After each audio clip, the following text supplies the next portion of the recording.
ഞാൻ ഇന്നിവിടെ ഷെയർ ചെയ്യാൻ പോകുന്നത് എല്ലാ വീട്ടമ്മമാർക്കും തന്നെ നമ്മുടെ ഡെയിലി ലൈഫിൽ യൂസ്ഫുൾ ആവുന്ന കുറേ നല്ല ടിപ്സ് ആൻഡ് ട്രിക്സ് ഒക്കെ കളക്ട് ചെയ്തിട്ടാണ് കേട്ടോ. നമ്മൾ കുറേ സമയമൊക്കെ നിന്ന് കഷ്ടപ്പെട്ട് ചെയ്യുന്ന ജോലികളൊക്കെ നമ്മൾ സിമ്പിളായിട്ടുള്ള ടിപ്സൊക്കെ യൂസാക്കി കഴിഞ്ഞാൽ നമുക്കത് പെട്ടെന്ന് ചെയ്ത് തീർക്കാനായിട്ട് സാധിക്കും. അങ്ങനെയുള്ള കുറേ നല്ല ടിപ്സാണ് ഇന്നത്തെ വീഡിയോയിൽ ഞാൻ ഉൾപ്പെടുത്തിയിരിക്കുന്നത് കേട്ടോ. അപ്പം ഇനി നമുക്ക് നേരെ വീഡിയോയിലോട്ട് പോവാം. അപ്പോൾ ആദ്യത്തെ ടിപ്സ് എന്താണെന്ന് വെച്ചാൽ, ഇപ്പോൾ നമ്മളിപ്പോൾ തക്കാളിയൊക്കെ ഒത്തിരി വില കുറവിൽ നമുക്ക് കിട്ടും. ചിലപ്പോൾ 5 കിലോ, ഞാനിപ്പോൾ ഇത് കണ്ടത് 5 കിലോ 100 രൂപ എന്നുള്ള ഇതിലാണ് നമുക്കിപ്പോൾ ഈ തക്കാളി കിട്ടിയിരിക്കുന്നത് കേട്ടോ. അപ്പോൾ നമ്മൾ ഈ തക്കാളി കിട്ടിക്കഴിഞ്ഞാൽ അത്യാവശ്യം കണ്ടില്ല എല്ലാം നല്ലപോലെ തന്നെ പഴുപ്പ് വന്നിട്ടുള്ളതാണ്. നമുക്കത് ഒരുപാട് നാളിപ്പോൾ അതൊരു 2.5 കിലോ ഉണ്ട്. പക്ഷെ നമ്മളിത് ഒരുപാട് നാൾ നമുക്കത് സ്റ്റോർ ചെയ്ത് വെക്കാനൊന്നും നമുക്ക് പറ്റില്ല. കാരണം അപ്പോഴേക്കും അത് ചീഞ്ഞു പോകും, ഓരോ സൈഡായിട്ട് കേട് വന്നൊക്കെ പോകും നമ്മൾ ഫ്രിഡ്ജിനകത്ത് വെച്ചാൽ പോലും. അപ്പോൾ നമ്മളിങ്ങനെ കിട്ടിക്കഴിഞ്ഞാൽ ആദ്യം കുറച്ച് മഞ്ഞൾപ്പൊടി ഇട്ടിട്ട് കുറച്ച് സമയം വെള്ളത്തിൽ വെച്ച് നന്നായി ഒന്ന് കഴുകി ഒന്ന് കോട്ടൺ തുണി യൂസ് ചെയ്ത് ഒക്കെ തുടച്ചെടുക്കുക കേട്ടോ. ഒരല്പം പോലും നനവ് പാടില്ല. അപ്പോൾ നമ്മൾ അങ്ങനെ തുടച്ചെടുത്തതാണ്. അപ്പോൾ ഞാനത് ഡീറ്റെയിൽ ആയിട്ട് അതിൽ കാണിക്കുന്നില്ല. എന്നിട്ട് നമ്മൾ ഈ ഒരു തക്കാളീനെ ഇതിപ്പോൾ അതിൻ്റെ സെൻറ്ററിലുള്ള ആ ഒരു തണ്ടിൻ്റെ ഭാഗം നമ്മൾ ഇതുപോലെ ഒന്ന് ചൂഴ്ന്നെടുക്കുക കേട്ടോ. എടുത്തതിന് ശേഷം നമ്മളതിനെ ചെറിയ പീസാക്കി കട്ട് ചെയ്യുക. നമ്മൾ കുക്ക് ചെയ്യുന്ന സമയത്ത് എങ്ങനെയാണോ നമ്മൾ എടുക്കുന്നത്, ഇപ്പോൾ ഒരു തക്കാളി ഇപ്പോൾ നമ്മളൊരു 8 പീസൊക്കെ ആയിട്ടാണ് നമ്മൾ കട്ട് ചെയ്യുക, നോർമലായിട്ടുള്ള തക്കാളി. അതുപോലെ നമ്മളിത് എല്ലാം ഇതുപോലെ ഒന്ന് കട്ട് ചെയ്ത് നമ്മൾ ഒരു ബോക്സിലാക്കി വെക്കേണ്ടത്. ആ ബോക്സിനകത്തും നനവ് പാടില്ല കേട്ടോ. അപ്പോൾ ഇതിപ്പോൾ ഞാൻ ഇതിൽ ഈ ഒരു ബോക്സ് ഫുള്ളായിട്ടും പിന്നെ ഒരു സിപ്പ് ലോക്ക് കവറിൽ ഫുള്ളായിട്ട് നമ്മളാക്കിയിട്ട് നമ്മൾ ഈ ഒരു രീതിയിൽ തന്നെ നമ്മൾ ഫ്രീസറിനകത്ത് വെക്കുക. ഇങ്ങനെ വെക്കുകയാണെന്നുണ്ടെങ്കിൽ നമുക്ക് ഫ്രീസറിനകത്ത് വെച്ചിട്ട് നമ്മൾ ശരിക്കും ഒരു 6 മണിക്കൂറൊക്കെ കഴിയുമ്പോഴേക്കും ഇതുപോലെ നല്ല കട്ടിയായിട്ട് നമുക്ക് കിട്ടും. അപ്പം നമ്മൾ എന്ത് ചെയ്യാന്ന് വെച്ചാൽ ഇതിനെ നമ്മൾ ഓരോന്നും കുറച്ച് സമയം ഒന്ന് പുറത്ത് വെച്ച് കഴിഞ്ഞാൽ തന്നെ അത് ഓരോന്നും സെപ്പറേറ്റ് ചെയ്ത് നമുക്ക് എടുക്കാൻ സാധിക്കും. അങ്ങനെ സെപ്പറേറ്റ് ചെയ്ത് എടുത്തൊന്ന് കുടഞ്ഞിട്ട് പിന്നെയും നമ്മൾ ഫ്രിഡ്ജിനകത്ത് വെക്കുകയാണെന്നുണ്ടെങ്കിൽ നമ്മളിതുപോലെ കട്ടി പിടിച്ചിരിക്കുന്ന ആ ഒരു പ്രശ്നം ഉണ്ടാവില്ല കേട്ടോ. നമുക്ക് ആവശ്യം അനുസരിച്ച് ഓരോന്നും നമുക്ക് ഓരോ പീസായിട്ട് നമുക്ക് എടുക്കാൻ പറ്റും. അപ്പോൾ ഇതുപോലെ സ്റ്റോർ ചെയ്യണമെന്നുണ്ടെങ്കിൽ നമുക്ക് മാസക്കണക്ക് നമുക്ക് തക്കാളി യൂസ് ചെയ്യാൻ പറ്റും. വാങ്ങിയ ഒരു തക്കാളി പോലും നമുക്ക് ചീഞ്ഞു എന്ന് പറഞ്ഞതിൻ്റെ പേരിൽ നമുക്ക് കളയും വേണ്ട. അപ്പോൾ ഇതുപോലെ ഒന്ന് ട്രൈ ചെയ്ത് നോക്കുക കേട്ടോ. കൂടുതലായിട്ടൊക്കെ തക്കാളി കിട്ടുന്ന സമയത്ത് വാങ്ങാൻ മടിച്ചിട്ട് കുറച്ച് വാങ്ങാതെ ഇഷ്ടംപോലെ വാങ്ങിയിട്ട് ഈ ഒരു രീതിയിൽ നമുക്ക് സ്റ്റോർ ചെയ്ത് വെക്കാവുന്നതാണ്. ഇനിയിപ്പോൾ അടുത്തതായിട്ടുള്ളൊരു ടിപ്പ്, നമ്മൾ ഇപ്പോൾ കറുത്ത മുന്തിരിയൊക്കെ വാങ്ങുന്ന സമയത്ത് കറുത്തതോ പച്ചയോ ഒക്കെ വാങ്ങിക്കഴിഞ്ഞാൽ അതിനകത്ത് നല്ല രീതിയിൽ തന്നെ വിഷാംശം ഉണ്ടാവും, മരുന്നടിച്ചിട്ടുണ്ടാവും. അപ്പോൾ നമ്മൾ എപ്പോഴും വാങ്ങിക്കഴിഞ്ഞാൽ അതിൽ കുറച്ച് മഞ്ഞൾപ്പൊടിയോ കല്ലുപ്പോ അല്ലെങ്കിൽ വിനാഗിരി ഒഴിക്കുന്നതായിരിക്കും വളരെ നല്ലത് കേട്ടോ. ഒരു അരമണിക്കൂർ നേരമൊക്കെ വിനാഗിരി വെള്ളത്തിൽ വെച്ചിട്ട് ഒരു 4-5 വട്ടവും കൂടെ നന്നായി ഒന്ന് കഴുകിയെടുക്കാം. എന്നിട്ട് നമ്മളിതായത് ഒരു മിക്സിയുടെ ജാറിലേക്ക് ഇടാം. നമുക്ക് ആവശ്യത്തിനുള്ള മധുരവും കൂടി നമ്മളിതിലേക്ക് ചേർത്ത് കൊടുക്കുന്നുണ്ട്. പിന്നെ നമ്മൾ എപ്പോഴും വെള്ളം ഒഴിച്ചിട്ടൊക്കെയല്ലേ നമ്മൾ മുന്തിരി ജ്യൂസ് അടിക്കാറ്. ഞാനിവിടെ പാലാണ് കേട്ടോ ഒഴിച്ചിരിക്കുന്നത്. കുറച്ച് പാലും കൂടി ഒഴിച്ചിട്ട് നമ്മൾ മിക്സിയുടെ ജാറിലിട്ടൊന്ന് അടിച്ചെടുക്കുക കേട്ടോ. ഇങ്ങനെ നമ്മളൊരു മുന്തിരി ജ്യൂസ് ആക്കുകയാണെന്നുണ്ടെങ്കിൽ നല്ല അടിപൊളി ടേസ്റ്റ് ആയിരിക്കും. നോർമലായിട്ടുള്ള ഒരു നമ്മൾ മുന്തിരി ജ്യൂസിനേക്കാളും കുറച്ചും കൂടി നല്ല ടേസ്റ്റ് ആയിട്ട് നമുക്ക് കിട്ടുകയും ചെയ്യും കേട്ടോ. അപ്പോൾ നമ്മളിതാ ഇതിനെ മുഴുവനായി തന്നെ നമ്മൾ നരിച്ചെടുക്കുന്നുണ്ട്. ഇനി നമുക്ക് നമ്മൾ കസ്കസ്, അതായത് സബ്ജാ സീഡ് കുറച്ച് സമയം വെള്ളത്തിൽ വെച്ചിട്ട് നമ്മൾ അതും കൂടി ഒന്ന് കുതിർത്തിട്ട് നമ്മൾ അത് ഇതിലേക്ക് ഒഴിച്ചു കൊടുക്കുന്നുണ്ട്. അല്ലെങ്കിൽ ബദാം പിസിൻ ഉണ്ടെന്നുണ്ടെങ്കിൽ അതും വളരെ നല്ലതാണ് കേട്ടോ. അപ്പോൾ ഇതാ ഞാനിത് സബ്ജാ സീഡ് നമ്മുടെ ശരീരത്തിന് വളരെ തണുപ്പ് കിട്ടാൻ വേണ്ടിയിട്ടാണ്. അപ്പോൾ ഈ കടുത്ത ചൂടുള്ള സമയത്ത് ഇതുപോലെ സബ്ജാ സീഡൊക്കെ കഴിക്കുകയാണെന്നുണ്ടെങ്കിൽ വളരെ നല്ലതാണ് കേട്ടോ. അപ്പോൾ ഇതുപോലെ ഒരു മുന്തിരി ജ്യൂസ് നിങ്ങളൊന്ന് തയ്യാറാക്കി നോക്കുക. ഇനിയിപ്പോൾ അടുത്തതായിട്ട് നമ്മൾ ഗ്യാസ് അടുപ്പിൽ നമ്മുടെ ഗ്രേറ്റർ ഉണ്ടല്ലോ, ഗ്രേറ്റർ ഇതുപോലെ ഒന്ന് ചൂടാക്കി കൊടുക്കുക കേട്ടോ. ഇപ്പോൾ വീട്ടിൽ വിറകടുപ്പുണ്ടെന്നുണ്ടെങ്കിൽ വിറകടുപ്പിൻ്റെ ആ കനലിൽ ജസ്റ്റ് ഒന്ന് ഇങ്ങനെ ചൂടാക്കി എടുത്താലും മതി. ഇപ്പോൾ ഇതിങ്ങനെ ഇതുപോലെ ഒന്ന് ജസ്റ്റ് ഒന്ന് ചൂടാക്കി എടുക്കുക. ചൂടാക്കി എടുത്തിട്ട് സ്റ്റീൽ സ്ക്രബ്ബർ ഉണ്ടല്ലോ, പാത്രം കഴുകാനൊക്കെ ആയിട്ട് നമ്മൾ യൂസ് ചെയ്യുന്ന സ്ക്രബ്ബർ, ആ ചൂടോടുകൂടി തന്നെ നമ്മൾ ഇതുപോലെ ഒന്ന് ഉരച്ച് കൊടുക്കുകയാണെന്നുണ്ടെങ്കിൽ നമ്മുടെ ഈ ഒരു ഗ്രേറ്റർ എത്ര മൂർച്ച പോയിട്ടുണ്ടെന്നുണ്ടെങ്കിലും നല്ല പോലെ തന്നെ പുതിയ ഗ്രേറ്റർ വാങ്ങുമ്പോൾ കിട്ടുന്ന ആ ഒരു മൂർച്ച തന്നെ നമുക്ക് മൂർച്ച കിട്ടാനായിട്ട് ഹെൽപ്പാക്കും കേട്ടോ. ഇനിയിപ്പോൾ അടുത്തതായിട്ട് നമ്മൾ തമ്പനയിൽ കണ്ടതുപോലെ തന്നെ ഇപ്പം ഞാനൊരു 6-7 ടൂത്ത് പേസ്റ്റിൻ്റെ കവർ എടുത്തിട്ടുണ്ട് കേട്ടോ. എപ്പോഴും ഞാൻ ടൂത്ത് പേസ്റ്റ് നമ്മൾ യൂസ് ചെയ്ത് കഴിഞ്ഞാൽ ആ ഒരു പേസ്റ്റ് കഴിഞ്ഞ് കഴിഞ്ഞാൽ ഞാൻ ആ ഒരു ഡസ്റ്റ്ബിന്നിൽ ഇടാറില്ല. ഞാനത് അവിടെ എപ്പോഴും സൂക്ഷിച്ച് വെക്കാറുണ്ട് കേട്ടോ. അപ്പോൾ ഇതിപ്പോൾ 2-3-4 ഇത് കുറച്ച് കൂടുതലായിട്ടുണ്ട് ഞാനിങ്ങനെ സ്റ്റോർ ചെയ്ത് വെച്ചിട്ട്. എന്നിട്ട് നമ്മളിത് അതിൻ്റെ ആ ഒരു അടപ്പ് നമ്മളിതുപോലെ ഒന്ന് അഴിച്ചെടുക്കുക. എന്നിട്ട് ഇതിനെ ഞാൻ ഒരുപാട് അങ്ങ് പീസാക്കി കട്ട് ചെയ്യുന്നില്ല കേട്ടോ. നമ്മൾ ഇതുപോലെ അതിൻ്റെ ആ മോൾ ഭാഗം ഇതുപോലെ ഒന്ന് കട്ട് ചെയ്തിടുക. നമ്മൾ ഈ ഒരു ടൂത്ത് പേസ്റ്റിൻ്റെ കവറിനകത്ത് ഇഷ്ടംപോലെ പേസ്റ്റ് ഉണ്ടാവും. നമ്മളത് ഞെക്കിയെടുക്കുമ്പോഴും നമുക്ക് കിട്ടില്ല.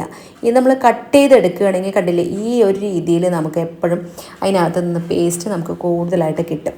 അപ്പോൾ ആ ഒരു പേസ്റ്റ് മുഴുവനായി തന്നെ നമ്മൾ കൈ കൊണ്ട് ഇതുപോലെ ഒന്നിട്ട് ഇളക്കിയിട്ട് പല ബ്രാൻഡഡ് ആയിട്ടുള്ള പേസ്റ്റാണ് കേട്ടോ നമുക്കിപ്പോൾ ഉള്ളത്. എല്ലാം ഒരേതല്ല ഉള്ളത്.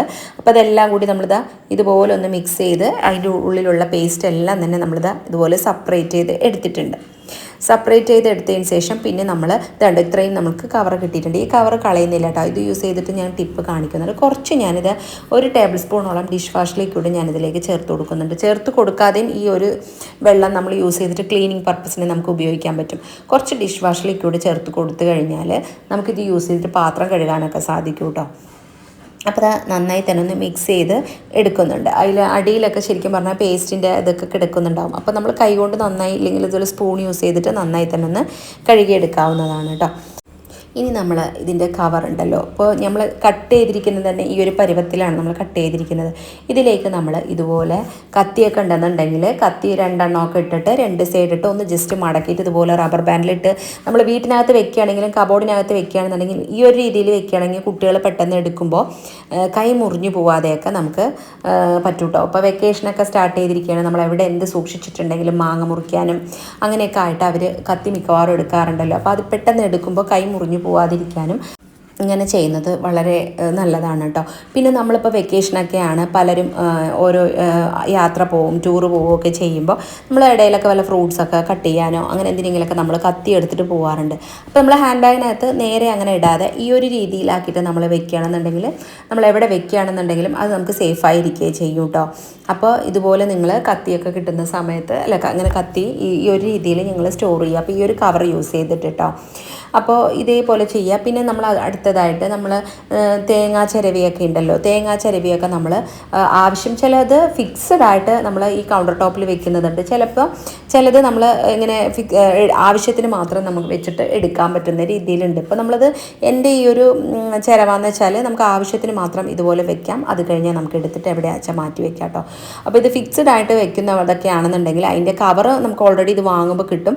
പക്ഷേ അത് കേട് വന്ന് പോയിട്ടുണ്ടെന്നുണ്ടെങ്കിൽ ഇതുപോലെ നമുക്ക് ഈ ഒരു ടൂത്ത് പേസ്റ്റിൻ്റെ കവർ വെച്ചിട്ട് ചെയ്യാവുന്നതാണ് കേട്ടോ. നമ്മൾ ഇതുപോലെ വെച്ച് കൊടുത്തിട്ട് ജസ്റ്റ് ഒന്ന് റബ്ബർ ബാൻഡ് ഇട്ട് കൊടുത്താൽ മതി. അല്ലെങ്കിലും അതവിടെ ഇരുന്നോളൂ കേട്ടോ, പെട്ടെന്നൊന്നും വീണ് പോകുമൊന്നുമില്ല.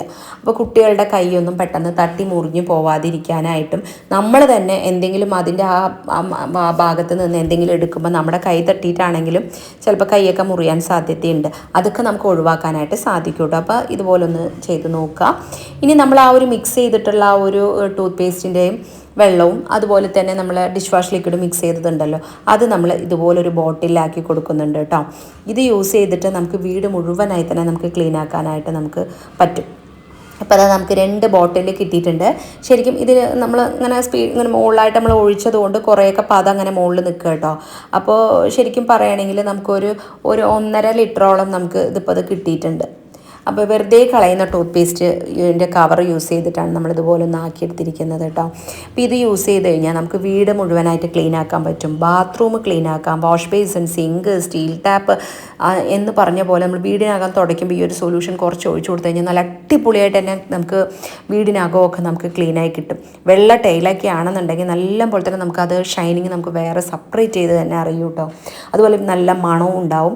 പിന്നെ വീട്ടിനകത്ത് ഈ ഒരു ഉറുമ്പ് വേനൽക്കാലം ആയത് കാരണം തണുപ്പിന് വേണ്ടിയിട്ട് വീട്ടിനകത്തൊക്കെ ഉറുമ്പ് വരാറുണ്ട്. അതൊക്കെ നമുക്ക് ഒഴിവാക്കാനായിട്ട് സാധിക്കും കേട്ടോ. പിന്നെ നമ്മൾ സ്റ്റീൽ പാത്രങ്ങൾ കഴുകാനാണെന്നുണ്ടെങ്കിലും അതുപോലെ അലുമിനിയം ചട്ടിയൊക്കെ കഴുകാനാണെങ്കിലും എത്ര കറ പിടിച്ച പാത്രമാണെന്നുണ്ടെങ്കിലും നമുക്ക് എത്ര എണ്ണമയ ഉള്ള പാത്രമാണെന്നുണ്ടെങ്കിലും നമുക്ക് പെട്ടെന്ന് തന്നെ നമുക്ക് ക്ലീൻ ആക്കാൻ പറ്റും. നോർമലായിട്ട് നമ്മൾ സോപ്പ് യൂസ് ചെയ്തിട്ട് ഡിഷ് വാഷ് മാത്രം യൂസ് ചെയ്തിട്ട് നമ്മൾ കഴുകുന്നതിനേക്കാളും ടൂത്ത് പേസ്റ്റിൻ്റെ ഇത് മിക്സ് ആക്കിയിരിക്കുന്നതുകൊണ്ട് നമുക്ക് നല്ല പോലെ തന്നെ ക്ലീൻ ആക്കാനും പറ്റും. അതുപോലെ നമുക്ക് വെള്ളമൊന്നും ഒരുപാട് വേസ്റ്റ് ആക്കേണ്ട ആവശ്യമില്ല. നമ്മൾ അതിലേക്ക് സോപ്പിൻ്റെ അംശം വളരെ കുറച്ചാണ് നമ്മൾ ചേർത്തിരിക്കുന്നത്. ഇതിപ്പോൾ എണ്ണമയുള്ള പാത്രമാണ് കേട്ടോ, നെയ്യായിട്ടുള്ള പാത്രമാണ്. അപ്പോൾ നമുക്ക് അതൊക്കെ നല്ല പോലെ തന്നെ നമുക്ക് ക്ലീൻ ആക്കി എടുക്കാനായിട്ട് നമുക്ക് സാധിക്കും. പിന്നെ നിങ്ങൾ എൻ്റെ ചാനൽ ആദ്യമായി കാണുന്ന കൂട്ടുകാരാണെങ്കിൽ സബ്സ്ക്രൈബ് ചെയ്യാതെ കാണുന്ന കൂട്ടുകാരുണ്ടെങ്കിൽ ഒന്ന് സബ്സ്ക്രൈബ് ചെയ്ത് സപ്പോർട്ട് ചെയ്യണേ. അതേപോലെ തന്നെ എൻ്റെ തൊട്ടടുത്ത് കാണുന്ന ബെല്ലൈക്കണിൽ ഓടുന്ന ബട്ടൺ കൂടി എനേബിൾ ചെയ്താൽ മാത്രമേ ഞാനിടുന്ന വീഡിയോസിൻ്റെ നോട്ടിഫിക്കേഷനൊക്കെ നിങ്ങൾക്ക് കൃത്യമായിട്ട് കിട്ടുകയുള്ളൂ കേട്ടോ. ഇതപ്പോൾ അതുപോലെ തന്നെ നമ്മൾ നേന്ത്രപ്പഴം നെയ്യിൽ വഴറ്റിയതാണ് കേട്ടോ. ആ വഴറ്റിയപ്പോൾ ശരിക്കും സ്റ്റീൽ പാത്രം ആകുമ്പോൾ കുറച്ച് അടിയിൽ പിടിക്കാൻ സാധ്യതയുണ്ട്. അത് ക്ലീൻ ആക്കാൻ കുറച്ച് ബുദ്ധിമുട്ടുമാണ്. അപ്പോൾ അത് കണ്ടില്ലേ, ലൈവായി തന്നെ നമ്മളത് ഒരല്പം ആ ഒരു ഇത് ഒഴിച്ചിട്ട് ജസ്റ്റ് ഇതുപോലെ ഒന്ന് ഉരച്ച് കൊടുത്താൽ തന്നെ നല്ല അടിപൊളിയായിട്ട് നമുക്ക് ക്ലീൻ ആവും. സ്റ്റീൽ പാത്രങ്ങളൊക്കെ നല്ല അടിപൊളിയായി തന്നെ നമുക്ക് ഷൈനിങ് ആയി കിട്ടുകയും ചെയ്യും. ഇതുപോലെ നമുക്ക് കഴുകുമ്പോൾ തന്നെ അറിയാം. സെറാമിക്കിൻ്റെ പാത്രമാണെന്നുണ്ടെങ്കിലും ചില്ലി ഗ്ലാസ് ഒക്കെ ആണെന്നുണ്ടെങ്കിലും നമ്മൾ ഇടയ്ക്ക് ഈ ഒരു വെള്ളം കൊണ്ട് ടൂത്ത് പേസ്റ്റിൻ്റെ വെള്ളം കൊണ്ട് നമ്മൾ കഴുകി കഴിഞ്ഞാൽ അടിപൊളിയായിട്ട് ക്ലീൻ ആവും. അപ്പോൾ വീട് തുടയ്ക്കാനാണെന്നുണ്ടെങ്കിലും ബാത്റൂം ആണെന്നുണ്ടെങ്കിലും ജനലുകളൊക്കെ നമുക്ക് ഈ ഒരു വെള്ളം യൂസ് ചെയ്തിട്ട് നമുക്ക് ചെയ്ത് എടുക്കാവുന്നതാണ് കേട്ടോ. അപ്പോൾ നിങ്ങൾ ഇതുപോലെ ഒന്ന് ട്രൈ ചെയ്ത് നോക്കുക. അപ്പോൾ ഇന്നത്തെ വീഡിയോസിൽ ഏതെങ്കിലും ഒരു ടിപ്സ് യൂസ്ഫുള്ളായി തോന്നിയിട്ടുണ്ടെങ്കിൽ വീഡിയോയ്ക്ക് ലൈക്ക് ചെയ്യുക, ഷെയർ ചെയ്യുക, നിങ്ങളുടെ ഫ്രണ്ട്സ് ആൻഡ് റിലേറ്റീവ്സിനൊക്കെ ഒന്ന് ഷെയർ ചെയ്യുക. അതുപോലെ വീഡിയോയ്ക്ക് നല്ല നല്ല കമൻറ്റ് ഇടുക കേട്ടോ. നിങ്ങളുടെ നല്ല നല്ല കമൻറ്റ് വായിക്കുമ്പോഴാണ് എനിക്ക് ഇനിയും വീഡിയോ ഇടാനുള്ള നല്ലൊരു പ്രചോദനം കൂടിയാവുന്നത്. ഇനി ഇതേപോലെ തന്നെ അടുത്ത നല്ലൊരു വീഡിയോയിൽ കാണുന്നത് വരേക്കും ബൈ.